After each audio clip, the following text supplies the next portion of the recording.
कालबैशाखी तांडवरे वज्रघातरे 12टी गाई मृत्यु।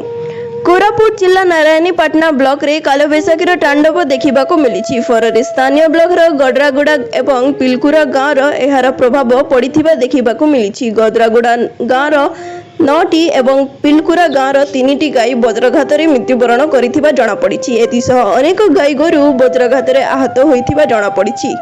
खबर नेबारे जमापड़ी कि आज संध्यारे नारायणीपाटना ब्लॉक रे कालबैशाखर कराई रूप देखा मिली। प्रबल वर्षा संगकु घड़घड़ी शब्द अंचल कंपी उठिथिला। एही समय घास खाइबा को चरुथिबा गाई गोरु प्रबल वर्षा हेबा देखि गाँ निकटरे थिबा पणस गछ मूले आश्रय नैथिबा बेले वज्रपात होइथिला।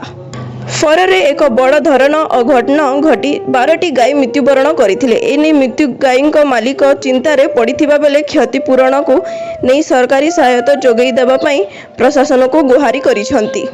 गरीब परिवार चिंतार थिबा बेले प्रशासन तांको गुहारी केबे सुनुछंती ताहा देखिबाको रहिछि। लक्ष्मीपुर प्रमोद कुमार जेनांक रिपोर्ट फास्ट न्यूज ओडिशा।